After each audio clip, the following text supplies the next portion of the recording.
धीरज sir commerce classes में आपका एक बार फिर से हार्दिक स्वागत है। आज का हमारा टॉपिक होगा consolidated balance sheet of holding companies.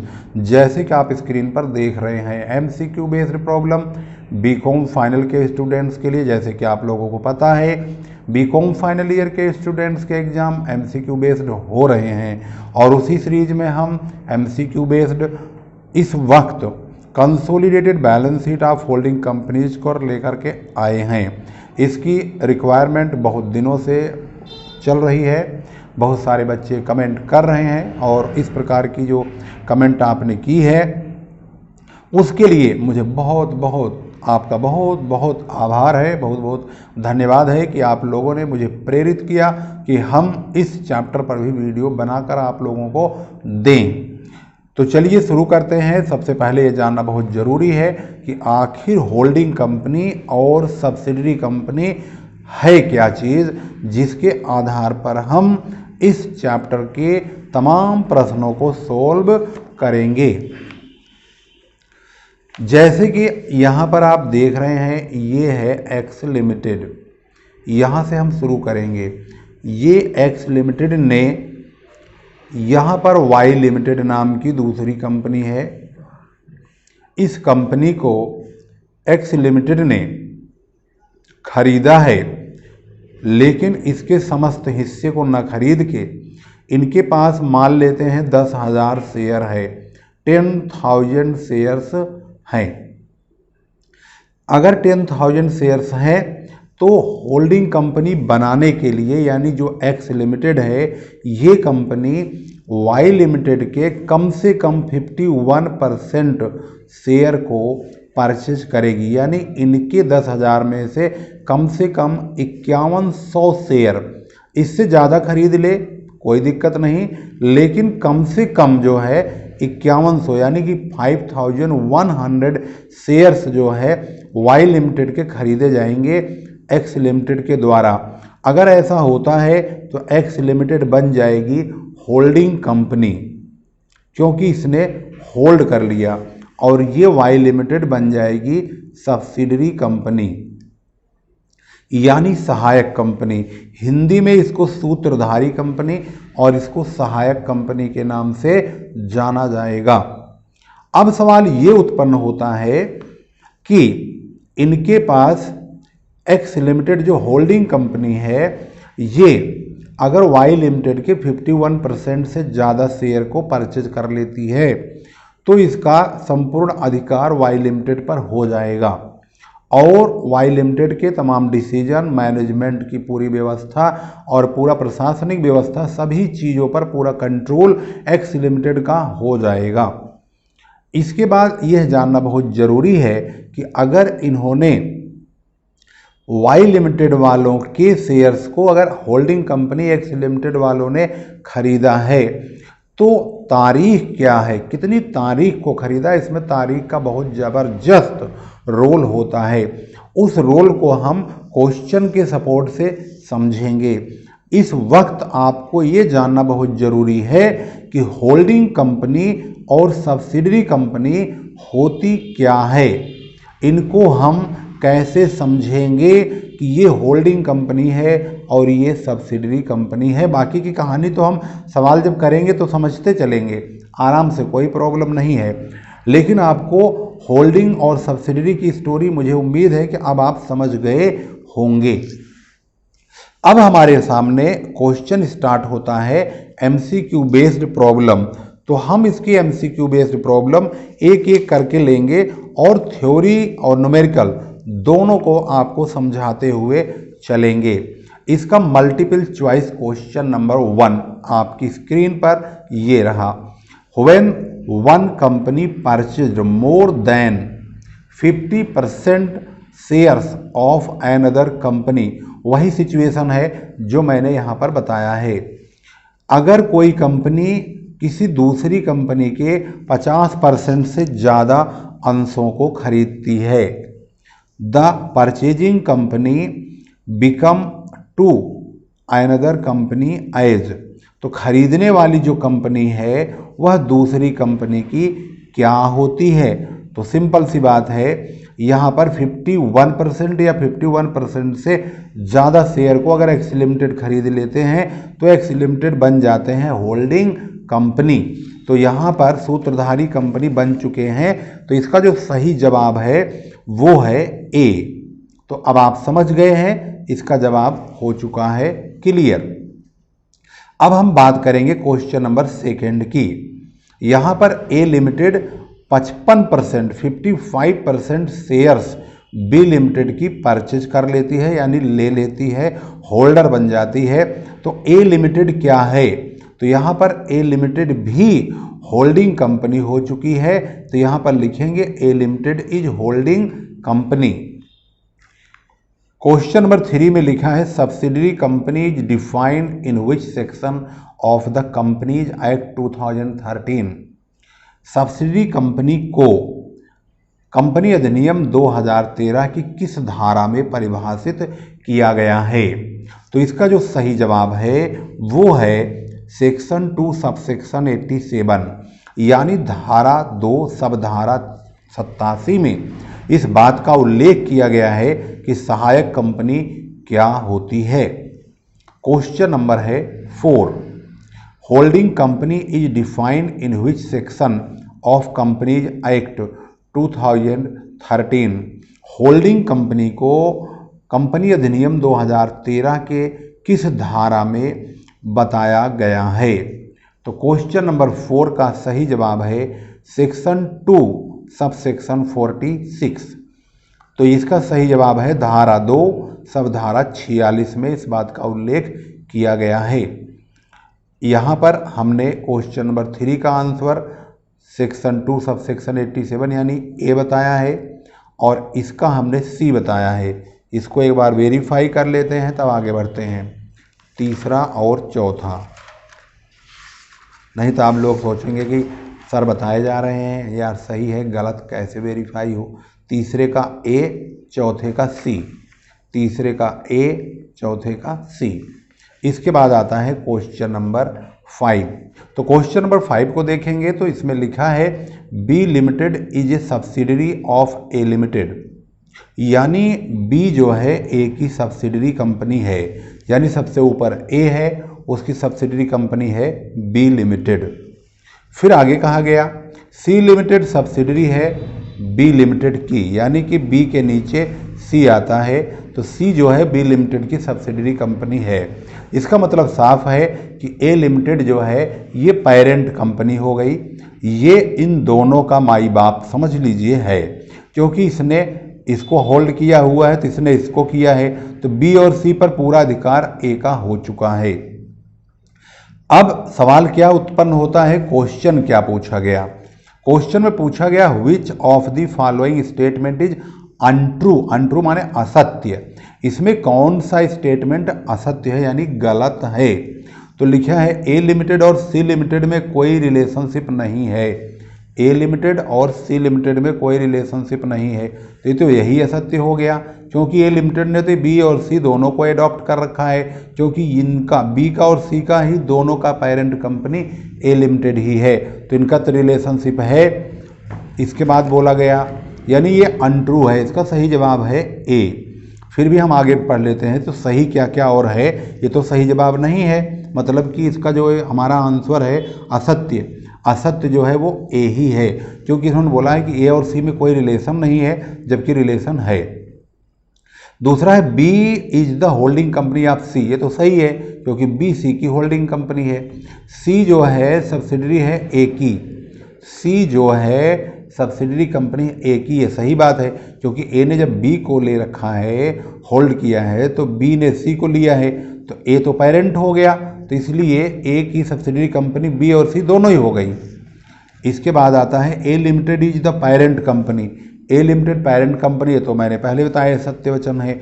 इसका मतलब है क्वेश्चन नंबर 5 का जो सही जवाब है वो है ए। क्वेश्चन नंबर 6 में लिखा है which accounting standard prescribes the procedure of preparing consolidated financial statement.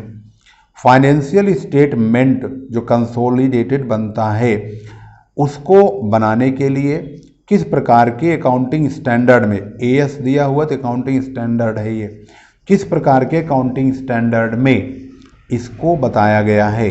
तो इसका जो सही जवाब है वो है डी, यानी अकाउंटिंग स्टैंडर्ड 21 में कंसोलिडेटेड फाइनेंशियल स्टेटमेंट बनाने के लिए कहा गया है।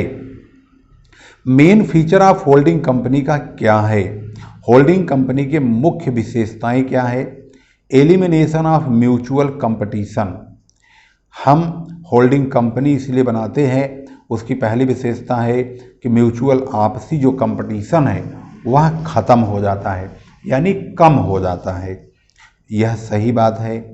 या benefit of large scale production, इससे हमें अधिक मात्रा में उत्पादन संभव होता है। तीसरा बेनिफिट ऑफ सेपरेट आइडेंटिटी, और इसकी पहचान एक अलग प्रकार की हो जाती है। और ऑल ऑफ द एबव, यानी कि इसके सभी फायदे हैं। तो mostly all of the above में तो सारा फायदा जो है, मतलब सभी सवालों का जवाब ऑल ऑफ द एबव में ही रहता है।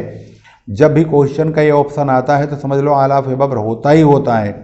मोस्टली किसी में फ्लक्चुएशन हो गया तो हो गया, नहीं तो ऑल ऑफ एबव हमेशा राइट ही होता है। तो तीनों विशेषताएं यानी तीनों फायदे, तीनों फीचर्स होल्डिंग कंपनी में है। Subsidiary company is defined in, subsidiary company को धारा कौन सी है जो कंपनी अधिनियम 2013 में बताया गया है, या 1961 में बताया है, या 2013 में कंपनीज एक्ट 44 में, सेक्शन 2 में, सेक्शन 2 सब सेक्शन 87, अभी हमने इसको ऊपर पढ़ा था, यहाँ पर 287 2 है सब मेन सेक्शन और सब सेक्शन 87। तो इसका सही जवाब जो है ए है। ये क्वेश्चन तो अभी आपके सामने ही आ गया, 2 बार आ चुका है। A limited acquired 80% equity share and 40% preference share of B limited. Status of A limited will be, A limited का जो स्थिति है आखिर वो क्या है। अब सवाल है क्या ए लिमिटेड होल्डिंग कंपनी है 60% से, या होल्डिंग कंपनी है 80% से, या होल्डिंग कंपनी है 70% से, या A limited is not a holding company, A limited holding company है ही नहीं। अरे भाई साफ साफ दिखाई दे रहा है, ए लिमिटेड ने 80% शेयर इक्विटी शेयर ले लिया है और 40% प्रेफरेंस को तो मारो गोली, प्रेफरेंस में मलिकाना नहीं होता है, इक्विटी शेयर से मलिकाना होता है, यानी स्वामित्व यानी ऑनरशिप ट्रांसफ़र हो जाती है 51% या उससे ज़्यादा पर। तो यहाँ पर 80% इक्विटी शेयर ले लिया गया बी लिमिटेड का, तो यहाँ पर ए लिमिटेड 80% से होल्डिंग कंपनी है। इसका जो सही जवाब है वो है बी। क्वेश्चन नंबर 10 में लिखा हुआ है when one company purchase more than 50% preference share of another company, अगर एक कंपनी ने दूसरी कंपनी के 50% प्रेफरेंस शेयर, 50% से ज़्यादा प्रेफरेंस शेयर को परचेज कर लिया है, तो the purchasing company become holding company of another company. Purchasing company दूसरी कंपनी की होल्डिंग कंपनी बन सकती है। क्या ये ट्रू है फॉल्स? भाई सीधा फॉल्स है, क्योंकि प्रेफरेंस शेयर में मालिकाने से कोई मतलब ही नहीं है। इक्विटी शेयर में स्वामित्व होना बहुत जरूरी है। तो इसका जो सही जवाब है वो है बी, यानी कि ये स्टेटमेंट पूरी तरह से गलत है। क्वेश्चन नंबर 11 में है if a holding company does not purchase all the share of a subsidiary company the shares not so purchase is known as minority interest. Question में लिखा है अगर कोई कंपनी किसी दूसरी कंपनी के सभी शेयर्स को परचेज नहीं करती है सब्सिडरी कंपनी के, तो शेयर जो परचेज नहीं किया जाता है उसको हम क्या बोलते हैं? उसको बोलते हैं माइनॉरिटी इंटरेस्ट। अभी यहाँ पर देखेंगे तो जो ये होल्डिंग कंपनी है, ये सब्सिडरी कंपनी है, अगर इसके 10,000 शेयर में से 80% यानी 8,000 शेयर अगर ए लिमिटेड ले लेते हैं, तो जो 2,000 शेयर बचते हैं वो 2,000 शेयर वो बी लिमिटेड के माइनॉरिटी इंटरेस्ट की श्रेणी में आएंगे, क्योंकि 10,000 में से 8,000 शेयर के होल्डर तो बन गए ए लिमिटेड वाले, लेकिन जो 2,000 शेयर हैं वो बी लिमिटेड के हैं। इनके शेयर होल्डर माइनॉरिटी इंटरेस्ट के नाम से जाने जाएंगे। उनका जो हित है, जो लाभ है, वह माइनॉरिटी इंटरेस्ट के नाम से जाना जाएगा। तो ये बात पूरी तरह से सत्य है और इसका सही जवाब है ए। इसको मैं बहुत बारीकी से समझा रहा हूं और इसके जो सभी पॉइंट्स हैं इसको बहुत अच्छी तरह अगर आप समझेंगे, कंसोलिडेटेड बैलेंस शीट आपको बहुत अच्छी तरह से समझ में आ जाएगी। होल्डिंग कंपनी की पूरी स्टोरी आप समझ जाएंगे। क्वेश्चन नंबर नेक्स्ट अगर आप ध्यान से देखेंगे तो यहां पर लिखा है minority interest is, question number 12 में लिखा है माइनॉरिटी इंटरेस्ट जो है उसको हम लायबिलिटी साइड में कंसोलिडेटेड बैलेंस शीट में दिखाते हैं। तो ये सही बात है, consolidated balance sheet holding company वाले बनाते हैं। जब ये कंसोलिडेटेड बैलेंस शीट बनाते हैं तो इस बैलेंस शीट में ये माइनॉरिटी का यानी इनका भी हिस्सा यहां पर दिखाया जाता है कि इनका कितना भाग है, वो भी लायबिलिटी साइड में। तो क्वेश्चन नंबर 13 में है who has given the name parent company to the holding company, किसने होल्डिंग कंपनी को पेरेंट कंपनी का नाम दिया है? बाई सेबी यानी security exchange board of India ने, या बाई कंपनी लॉ बोर्ड ने, या accounting standard 21 issued by ICAI ने। आखिर इसका नाम किसने दिया? और या by RBI reserve bank of India ने। तो रिजर्व बैंक ऑफ इंडिया तो कंपनी वगैरह के बारे में कोई रूल नहीं बनाता है, इनके लिए रूल रेगुलेशन से कोई मतलब नहीं है, ये तो मुद्रा से रिलेटेड तमाम रूल्स बनाते हैं। लेकिन ये जो इम्पोर्टेंट पॉइंट है accounting standard 21 issued by ICAI institute of chartered accountant of India, इसने अकाउंटिंग स्टैंडर्ड 21 को इशू करके बताया है कि पेरेंट कंपनी ही होल्डिंग कंपनी या होल्डिंग कंपनी को पेरेंट कंपनी कहा जाता है। क्वेश्चन नंबर 14 में कहा होल्डिंग कंपनी का मतलब क्या है? विच holds at least 51% shares of other company. यही सही है, क्योंकि कोई भी कंपनी जो दूसरी कंपनी की 51% शेयर कम से कम अगर ले लेती है तो उसको हम कहते हैं होल्डिंग कंपनी। बाकी लिखा हुआ है एट लीस्ट माने होता है कम से कम, तो कम से कम तो भाई 51% ही वाला पॉइंट था जो हमने शुरू में आपको बताया था। अदर कंपनी कंट्रोल ओवर, इससे कोई मतलब नहीं, जब आप 51% हो जाएगा तो कंट्रोल तो ऑलरेडी बोर्ड ऑफ डायरेक्टर पर हो ही जाएगा। अगर 50% लेंगे तो बोर्ड ऑफ डायरेक्टर पर कोई कंट्रोल नहीं होगा। क्वेश्चन नंबर 15, अभी थ्योरी ही चल रही है, अभी आगे न्यूमेरिकल आएगा फिर उसको भी समझेंगे, लेकिन इसको अगर आप एक बार सुन लेंगे तो आपको यकीनन याद हो जाएगा। विच of the following statement is true, इनमें से कौन सा स्टेटमेंट अच्छा मतलब कि सही है? Holding company incorporates in itself the subsidiary company, the subsidiary company has separate existence, subsidiary company is holder of at least 50% of share, all of the above are true। तो क्वेश्चन के मुताबिक जो इसका सही जवाब है, पहले हिंदी में समझ जाइए इसका मतलब क्या है। यहाँ लिखा है holding company incorporates in itself the subsidiary company, holding company subsidiary company को इनकॉर्पोरेट यानी समामेलित अपने आप करती है, या सब्सिडरी कंपनी का अपना अलग अस्तित्व होता है।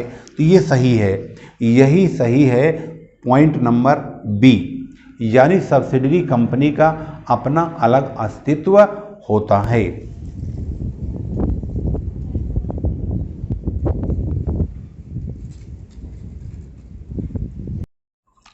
सबसे पहले आप इस कमेंट को पढ़िए, देखिए कि इस बच्चे ने कमेंट में क्या लिखा है। वैसे तो कमेंट करने वालों ने लिखा है बदनाम बॉयज़ के नाम से इन्होंने अपना चैनल बनाया है और इन्होंने इस नाम से कमेंट किया है, और उसमें लिखा है कि आजकल के जो लड़के लड़कियां हैं जो है वीडियो पढ़ाई लिखाई की नहीं देखते हैं और मुजरा और डांस वाली वीडियो को सबसे ज़्यादा पसंद करते हैं। कोई क्रीम पाउडर लगा के और लिपस्टिक लगा के कोई लड़की अगर रील बना रही है या अनाप शनाप तरीके से जो गाली गलौच बक रहे हैं उस प्रकार की वीडियो अगर फनी टाइप में आती है, लोग उसको बहुत ज़्यादा तवज्जो देंगे, उसको खूब फॉरवर्ड करेंगे, खूब दिखाएंगे लोगों को और लोगों को कहेंगे कि भाई इसको देखो, इसमें बहुत मज़ा आ रहा है। लेकिन पढ़ाई लिखाई की वीडियो पर इतना ज़्यादा व्यूज नहीं आता है। उसकी वजह क्या है? तो उसकी वजह एक ही है कि उसकी वजह ये है कि हमारे समाज के अंदर शिक्षा आज के समय में बहुत कम लोगों की समझ में आ रही है। लोगों का जो न्यू जनरेशन है वो अपने सत्य सनातन के पीछे नहीं है, वो अपनी सभ्यता और संस्कृति के पीछे नहीं है। हमारी सभ्यता और संस्कृति को विदेशी लोग अपनाते जा रहे हैं और हम लोग पिछड़ते जा रहे हैं। हमारी एजुकेशन पुअर होती जा रही है। जब से मोबाइल हमारे हाथ में आया है, मोबाइल का यूज कम, मिस यूज ज़्यादा हो रहा है। लोग अनाप शनाप वीडियोज खूब देखते हैं, जोक की वीडियो देखते हैं। अगर उसमें कोई उनके कंटेंट, अगर उनके कोर्स से रिलेटेड, कोई सब्जेक्ट से रिलेटेड अगर कोई अच्छी वीडियो आ गई है तो उसको बोरियत महसूस करते हैं। क्यों? क्योंकि उसमें मज़ा ही नहीं है, उसमें वो रस नहीं है जिससे उनका एंजॉयमेंट हो सकता हो। इस प्रकार से हम हमेशा एंजॉयमेंट की तलाश में रहते हैं। लेकिन आप खुद सोचिए कि कभी भी किसी व्यक्ति को जब तक उसको संघर्ष नहीं करने का अवसर प्राप्त होगा तब तक वह कामयाब नहीं होगा। कामयाब होने के लिए संघर्ष की जो लाइन है उसको पकड़ना बहुत ज़रूरी है। बहुत सारे बच्चे कमेंट करते हैं, सर जो हम वीडियो देखते भी हैं, परंतु मैं उनको बार बार कहता हूं कि आप लोग देखते हैं लेकिन आप लोगों में फॉरवर्ड करना या वीडियो को वायरल करना ये कला नहीं मालूम है। कला इसलिए नहीं मालूम है क्योंकि आपके अंदर वह टैलेंट है। आप वीडियो देखते हैं परंतु आप वीडियो वही देखेंगे और उसको ही फॉरवर्ड करेंगे जिसमें आपको मज़ा आएगा। तो ये जो इंटरटेनमेंट का प्रोग्राम है, इंटरटेनमेंट हर जगह तो मिलेगा नहीं। जहाँ कोई काम की चीज़ होगी तो वहाँ जाहिर सी बात है इंटरटेनमेंट नहीं होगा। हाँ, एक बात ये हो सकता है कि हम पढ़ाई के साथ साथ भी इंटरटेनमेंट कर सकते हों और इंटरटेनमेंट के दौरान इंटरटेनमेंट को थोड़ा सा कम समय के लिए रखा जाए, एजुकेशन को ज़्यादा रखा जाए। अगर मान लो हम ज़्यादा अभी इंटरटेनमेंट करने लग जाएंगे तो हमारे ही जो बच्चे वीडियो देख रहे होंगे उनमें से ही कुछ बुद्धिमान लोग ऐसे मिल जाएंगे जो कमेंट करेंगे, अरे सर जोक वगैरह तो हम दूसरे चैनल पर भी देख लेते हैं, आप इसमें तो बस पढ़ाए जाओ, हम पढ़ना चाहते हैं। इसलिए हम कभी भी बीच में इंटरटेनमेंट का जो पॉइंट है इसमें डालते नहीं हैं। डालने को तो हम मनोरंजन वाली चीज़ें भरना शुरू कर दें और आपका एक बहुत अच्छे प्रकार से मनोरंजन हो सकता है। अब क्योंकि अगर आप देखोगे तो मैं देखता हूँ कि जैसे कोई कीड़े मकोड़े की वीडियोज़ हैं या कोई डांस वांस कर रहा है, कोई जैसे भी कच्चा बादाम पक्का बादाम जो भी चला था उसमें देखो कि उसमें कोई मैसेज नहीं है, कोई इन्फॉर्मेशन नहीं है, लेकिन फिर भी उसके बारे में जो बातें वहाँ पर एक गाने के रूप में दिखाई गई उसको ऐसा वायरल कर दिया भाई पूछो मत। ऐसे दुर्राटे काटने वाला ओम फो कर रहे थे वो लोग भी, उसमें भी देखो आप तो उसको भी खूब सारा वायरल किया गया, जबकि उसका कोई मैसेज नहीं समाज के लिए, एक धेले का मैसेज नहीं, उससे किसी को कुछ समझ में नहीं आ रहा है, परंतु उसको ऐसा काट दिया बुरी तरह से कि बच्चे बच्चे की जुबान पे ओम फो करने लगे। हर बात पे ओम फो, गली मोहल्ले में निकल जाओ ओम फो, लड़का कोई बात करो ओम फो, कोई हमारे यहाँ सामने चाउमीन की दुकान है वहाँ में ये आवाज़ आती है, छोटे छोटे बच्चे ओम फो चाउमीन बन रहा, ओम फो ये हो रहा। मैं बताओ क्या है यार, समझ नहीं आ रहा है। ऐसी चीज़ को वायरल करो जिससे कुछ मैसेज जाए समाज के अंदर, पता ही नहीं चलता है। अब आप सोचो कि अभी कोई लड़की वीडियो बना रही होती है और वो लिपस्टिक क्रीम पाउडर पोत के मुंह टेढ़ा कर करके ऊपर मुंह कर करके आराम से बना के जो है सींग पूंछ लगा करके खूब कान वान पे मुंह पे मोछ दाढ़ी लगा के उल्टे सीधे अनाप शनाप जीभ हूब जो आजकल आ रहा है, इस हिसाब से बना के अगर वो डाल देती है तो उसको खूब बहुत धुआंधार देखेंगे। ऐसा लगेगा सबसे ज़्यादा इंटरेस्ट लोगों का इसी में ही है। और जबकि उसका मैसेज कुछ नहीं है। अब क्या वहाँ क्रीम पाउडर लिपस्टिक का प्रचार थोड़ी कर रही है, लेकिन उसको देखने के लिए लोग ऐसे उतावले ऐसे बेताब हो जाएंगे जैसे मालूम हो रहा, और उसके नीचे और भी डाल देंगे। आप अगली वीडियो अगली कब डालोगी, उसके लिए ऐसी बेताबी ऐसी बेचैनी छा जाएगी कि ऐसा लगेगा कि भाई इस वीडियो के लिए ही मरा जा रहा है बंदा। सोचने वाली बात यह है कि हम एक सभ्य समाज के अंदर अब कहाँ चले जा रहे हैं, समझ ही नहीं आ रहा है। मज़ा पूरा आ रहा है, समझ में कुछ नहीं आ रहा।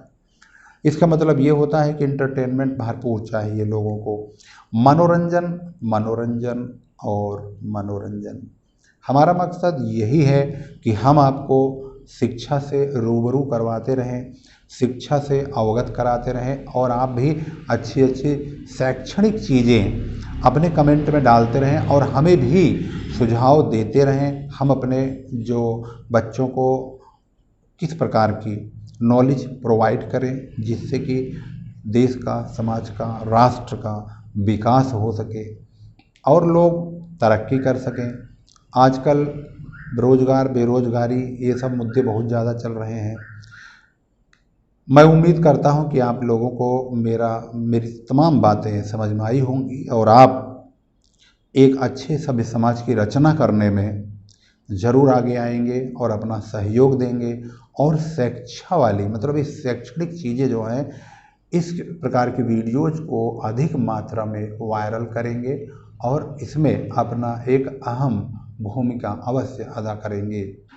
इसी के साथ ही इस वीडियो को यहीं पर रोकते हैं। चलिए आगे अगले पॉइंट पर हम ध्यान देते हैं।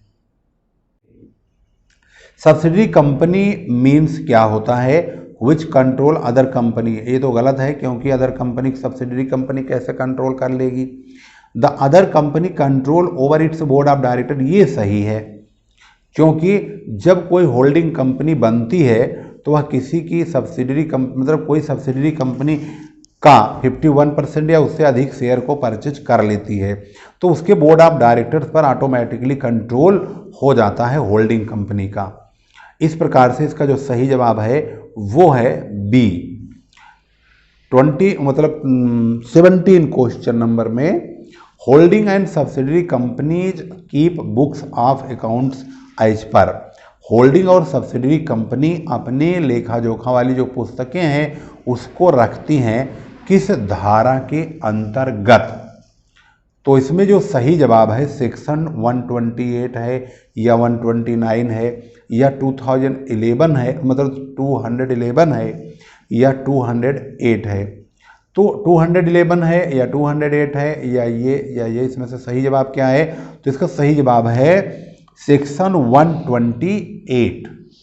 धारा 128 के तहत होल्डिंग कंपनी और सब्सिडरी कंपनी दोनों अपने अकाउंट्स की जो बुक्स होती हैं उनको रखती हैं।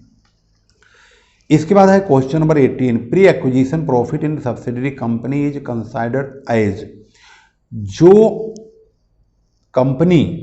जो सब्सिडरी कंपनी होती है वो खरीदने से पहले, यानी उसके शेयर्स को खरीदने से पहले का जो प्रॉफिट होता है उस प्रॉफिट को किस नाम से जाना जाता है। खरीदने से पहले वाले प्रॉफिट को कैपिटल प्रॉफिट कहते हैं। अब इसको समझेंगे कैसे। मान लीजिए यहाँ पर इनको प्रॉफिट होता है 1/4/2019 को 30,000 रुपये का प्रॉफिट हुआ, और इस बी लिमिटेड को इसके जो शेयर्स हैं उनको जुलाई 1, 2019 को इनके शेयर्स को परचेज किया गया। तो जुलाई से पहले ही ये प्रॉफिट है इनके पास। तो ये जो 30,000 का प्रॉफिट है इसको हम कैपिटल प्रॉफिट कहेंगे। अगर जुलाई के बाद जो भी प्रॉफिट अर्न किया जाएगा उसको हम रिवेन्यू प्रॉफिट कहेंगे। तो सवाल ये है कि इसने पूछा क्वेश्चन में क्या है कि यही पूछा है कि खरीदने से पहले वाले प्रॉफिट को क्या कहेंगे। तो खरीदने से पहले वाले प्रॉफिट को कहेंगे कैपिटल प्रॉफिट, यानी इसका सही जवाब है बी। क्वेश्चन नंबर 19 में है फॉलोइंग इज द ट्रू। इसमें से क्या सही है। क्वेश्चन के मुताबिक हमें क्वेश्चन नंबर 19 में सही और गलत छांटना है। Amalgamation program is superior. इनका कहना है कि अमलगमेशन यानी जब दो कंपनियां आपस में मिलती हैं तो उसको सर्वश्रेष्ठ कहा जाता है। दूसरा पॉइंट है absorption is the better than becoming holding company. अवशोषण होना यानी ये कंपनी जब दूसरी कंपनी में मिल जाती है तो उसको होल्डिंग कंपनी कहा जाता है और उसे अच्छा माना जाता है। तीसरा है holding scheme is better than amalgamation and absorption. Holding scheme जो होता है वह अमलगमेशन और एब्जॉर्प्शन दोनों से ही ठीक है। तो ये सही जवाब है होल्डिंग वाला सिस्टम, क्योंकि होल्डिंग स्कीम वाकई में इन दोनों से अच्छा है। All the three methods are hindrances in independent existence. ये तो गलत ही खैर जवाब है, तो इसका जो सही जवाब है वो है C, holding scheme is better than amalgamation and absorption. Question number 20, profit on revaluation of assets and liabilities of subsidiary company is treated as. अगर सब्सिडरी कंपनी यानी कि सहायक कंपनी, जैसे कि ये बी लिमिटेड ए लिमिटेड की सहायक company है, अगर इस कंपनी की एसेट्स और लायबिलिटीज का अगर रिवैल्यूएशन होता है और वहाँ पर प्रॉफिट हो जाता है, मतलब रिवैल्यूएशन हुआ, उनका मूल्यांकन हुआ, उनको प्रॉफिट होता है, उसे कौन सा प्रॉफिट कहेंगे? क्योंकि हमने यहाँ पर एसेट्स का कैलकुलेशन किया। एसेट्स जब भी कैलकुलेटेड होती हैं रियलाइज्ड वैल्यू या उनका रिवैल्यूएशन होता है उस दौरान, क्योंकि जब हम उस वक्त उस एसेट्स का मूल्यांकन करेंगे तो उसमें या तो फ़ायदा होगा या नुकसान होगा। तो नुकसान होगा तो कैपिटल लॉस होगा, और अगर फ़ायदा होगा तो उसे कैपिटल प्रॉफिट कहेंगे, क्योंकि उस वक्त कंपनी का जो है लेन देन हो रहा होता है। उसको हम बिजनेस के सामान्य प्रॉफिट नहीं कह सकते। रेवेन्यू प्रॉफिट उसे कहते हैं जिस काम को बिजनेस, मतलब जिस कार्य के लिए बिजनेस की स्थापना हुई है वहाँ पर उसको माल को बेचा जा रहा है, खरीदा जा रहा है, और उससे जो फ़ायदा हुआ दिन प्रतिदिन की प्रक्रिया के आधार पर उसको हम रेवेन्यू प्रॉफिट कहते हैं। लेकिन एसेट्स का बेचना खरीदना ये डे बाय डे यानी कि पर डे का ऐसा कोई सिस्टम नहीं होता है, इसलिए इसके प्रॉफिट को हम कैपिटल प्रॉफिट का नाम देंगे। तो क्वेश्चन नंबर 20 के बाद question number 21, loss on sale of shares in subsidiary company is debited to. यानी अगर सब्सिडरी कंपनी में कोई लॉस होता है तो कहाँ पर डेबिट होगा? क्या ये प्रॉफिट एंड लॉस अकाउंट में होगा, या गुडविल अकाउंट में होगा, या कैपिटल रिजर्व अकाउंट में होगा, या कैपिटल लॉस अकाउंट में होगा? आखिर लॉस ऑन शेयर्स का जो सब्सिडरी कंपनी में लॉस होगा उसको हम कहाँ पर डेबिट करेंगे? ये बड़ा इम्पोर्टेंट क्वेश्चन है। तो क्वेश्चन के मुताबिक क्योंकि ये लॉस है और ये कैपिटल से रिलेटेड लॉस है और कंपनी जो होल्डिंग कंपनी है उसमें नहीं लॉस हुआ है, ये लॉस हुआ सब्सिडरी कंपनी में, और अगर होल्डिंग कंपनी इसको डेबिट करेगी तो गुडविल अकाउंट में डेबिट करेगी, क्योंकि इनको अपने यहाँ पर और किसी हेड, ऐसा कोई हेड ही नहीं है जिसमें कि ये सब्सिडरी कंपनी के लॉस को एंटर्ड करेंगे। इस प्रकार से इसका सही जवाब है बी। क्वेश्चन नंबर 22 में है the question of calculation of minority interest in consolidated balance sheet arises when. Question of calculation of minority interest, जो माइनॉरिटी इंटरेस्ट है यानी सब्सिडरी कंपनी का जो हित है यानी जो उसका हिस्सा है उसकी कैलकुलेशन का जो प्रश्न है वो कंसोलिडेटेड बैलेंस शीट में कब उत्पन्न होता है? तो कब उत्पन्न होता है? Some shares in subsidiary company are held by holding company. ऐसा तब होता है जब होल्डिंग कंपनी ने कुछ अंश सब्सिडरी कंपनी में लिए हों, या some share in subsidiary company are held by directors, या सब्सिडरी कंपनी के कुछ शेयर्स को डायरेक्टर्स ने लिया हो, या some shares in subsidiary company are held by person other than holding company, या होल्डिंग कंपनी के अतिरिक्त अन्य व्यक्तियों के द्वारा सब्सिडरी कंपनी के अंशों को लिया गया हो या इनमें से कोई भी नहीं, तो इसका सही जवाब होगा some shares in subsidiary company are held by person other than holding company. ऐसी सिचुएशन में माइनॉरिटी इंटरेस्ट की जो कैलकुलेशन है कंसोलिडेटेड बैलेंस शीट में उत्पन्न होती है। सिचुएशन को ध्यान से समझेंगे, क्वेश्चन का मतलब समझेंगे, उसके बाद ही डिसीजन लेंगे। तो इसका सही जवाब है सी। क्वेश्चन नंबर 22 का सही जवाब है some shares in subsidiary company are held by person other than holding company. Question number 23 consolidated financial statements are prepared on the principle. Consolidated financial statements are prepared on the principle. जो consolidated financial statement है उसको तैयार किया जाता है, उसका तैयार किया जाने वाला जो सिद्धांत है वह है in form the companies are one entity. Company का एक ही तत्व है, उस रूप में इन सब्सटेंस दे आर सीपरेट। अगर पदार्थ के रूप में बात किया जाए तो वह सीपरेट है। अब हम इसको एंटिटी और सब्सटेंस के हिसाब से समझेंगे। In form the companies are separate, company स्वरूप के हिसाब से अलग होती है और सब्सटेंस उसका एक होता है।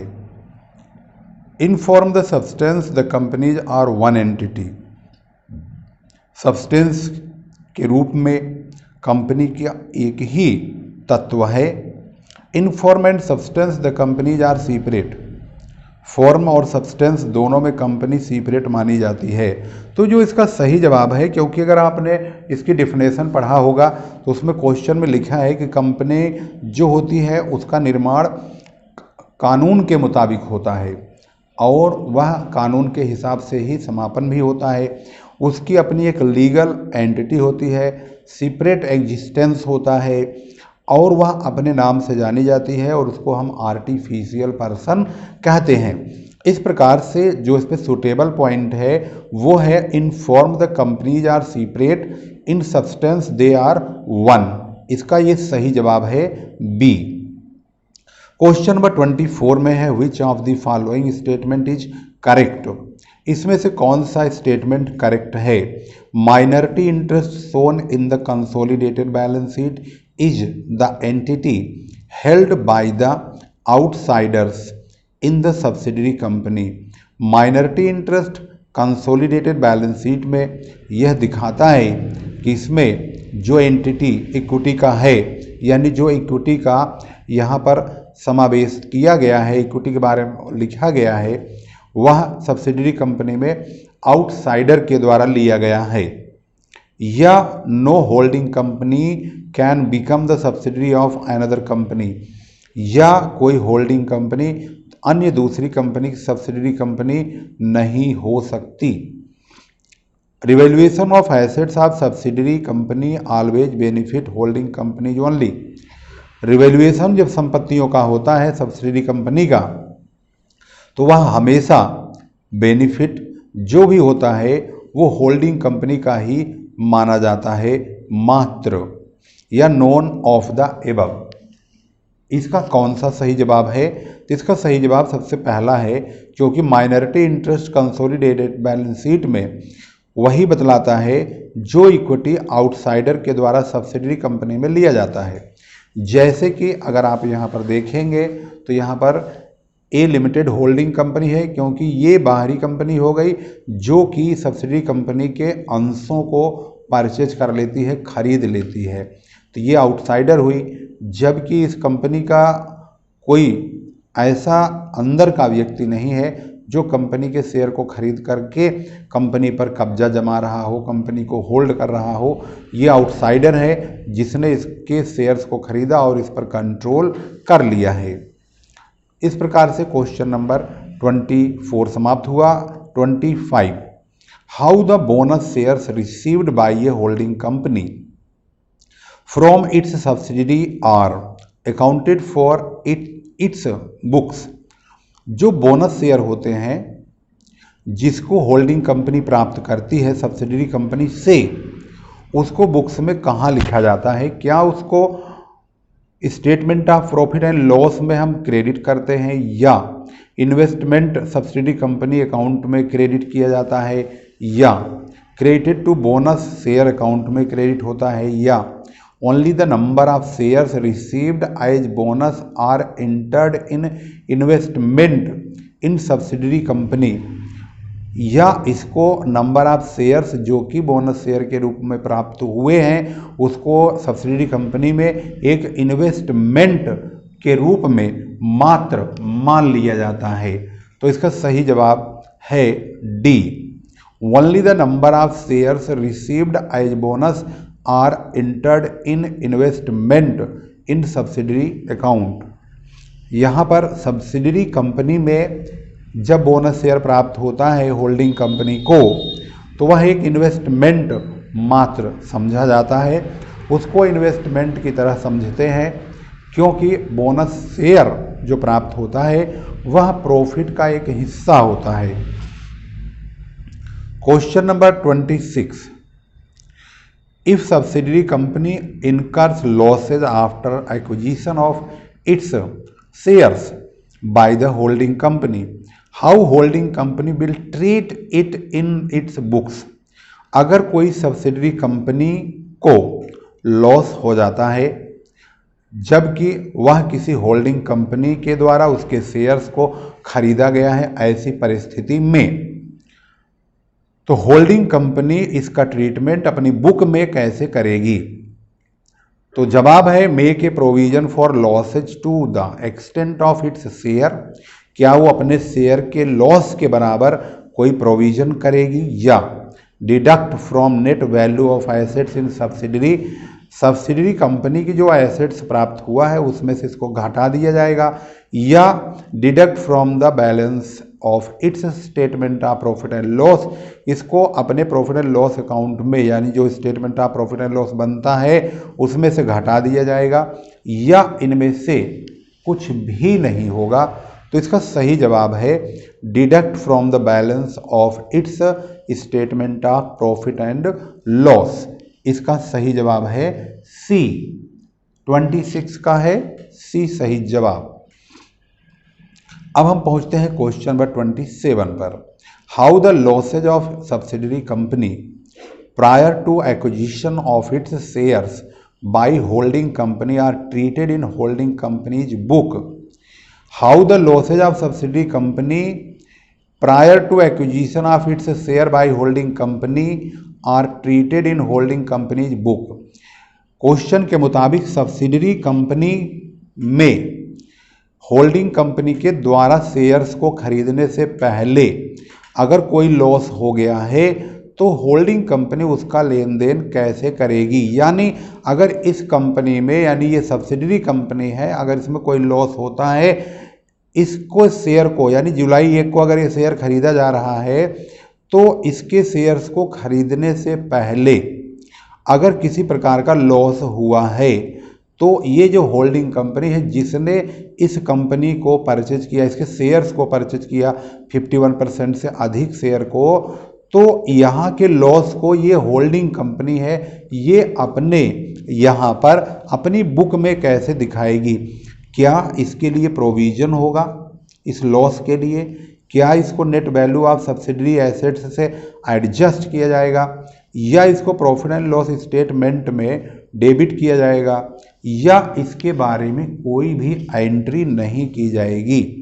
तो इसका सही जवाब है adjust in net value of assets in subsidiary. इसको सब्सिडरी कंपनी में जो नेट एसेट्स प्राप्त होगा उसमें से इसको माइनस कर देंगे, क्योंकि इस वक्त ये खरीदने से पहले का लॉस है, तो इसको एसेट्स में से माइनस कर दिया जाएगा, जिससे कि सब्सिडरी कंपनी की कुल नेट वैल्यू का पता आसानी से चल जाए।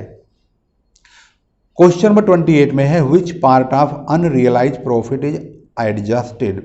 अनरियलाइज यानी बिना वसूल हुए लाभ का कितना भाग एडजस्ट किया जाता है।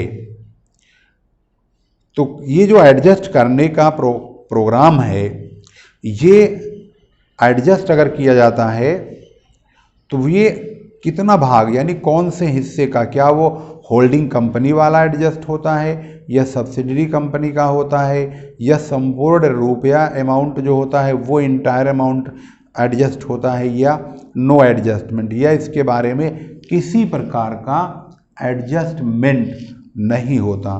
तो क्वेश्चन के मुताबिक अगर अनरियलाइज्ड प्रॉफिट है तो उसके हम सारे हिस्से को एडजस्ट करेंगे, कुछ भाग इसका छोड़ेंगे। तो क्यों छोड़ेंगे? इसलिए यहाँ पर हम इंटायर अमाउंट को एडजस्ट करेंगे, यानी संपूर्ण राशि को। क्वेश्चन नंबर 29 में है profit on revaluation of assets and liabilities of subsidiary company treated as. अगर रिवैल्यूएशन होता है एसेट्स और लायबिलिटी का और वहाँ पर सब्सिडरी कंपनी के एसेट्स और लायबिलिटी के रिवैल्यूएशन के समय फ़ायदा हो जाता है तो उसका लेखा जोखा हिसाब किताब कैसे लगाया जाता है, उसे क्या मानते हैं? क्या गुडविल मानेंगे, रिवेन्यू प्रॉफिट मानेंगे, कैपिटल प्रॉफिट मानेंगे या नॉन ऑफ द एबव क्या मानेंगे? तो इसका सही जवाब है, क्योंकि एसेट्स और लायबिलिटी इनसे ही कैपिटल प्रॉफिट जनरेट होता है, तो यहाँ पर इनके मूल्यांकन से कैपिटल प्रॉफिट ही जनरेट होगा। तो इसका सही जवाब है सी। क्वेश्चन है the calls in arrear on share of subsidiary company purchased bye holding company. अगर कॉल्स इन एरियर शेयर का होता है सब्सिडरी कंपनी में जिसको कि होल्डिंग कंपनी ने खरीदा है, तो उसको करेंगे क्या?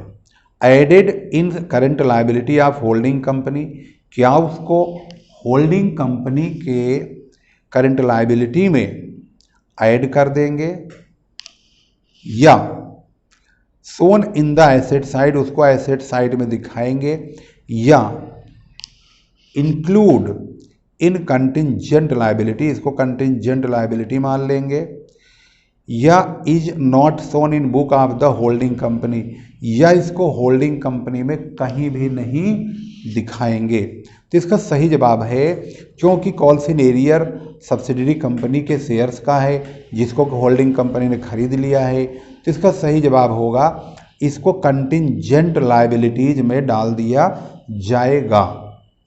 यानी यह एक ऐसा लायबिलिटी है जो कि असंभाव्य है, यानी कि संभावनाओं पर आधारित है। ये कॉल्स इन एरियर हो भी सकता है और नहीं भी, क्योंकि जिसने कॉल्स इन एरियर किया है वो आजकल ऐसा भी है कि कॉल्स इन एरियर का पैसा बाद में भी 1-2 महीने बाद भी मिल जाता है, जब तक उस शेयर के फॉरफिटेड की कोई इन्फॉर्मेशन नहीं होती है। यहाँ पर हमने क्वेश्चन नंबर 30 तक समझ लिया है। इस भाग में हम 30 तक ही समझेंगे, नहीं तो वीडियो बहुत ज़्यादा बड़ी बन जाएगी। अब आपको समझना भी है और समझ करके ही इसको आगे बढ़ाना है, तो ज़रूरी है कि आप समझेंगे ज़रूर, लेकिन वीडियो ये लंबी बनेगी, क्योंकि सभी बच्चों की राय यही थी कि थ्योरेटिकल भी समझाया जाए। तो इस वीडियो को यहीं समाप्त करेंगे।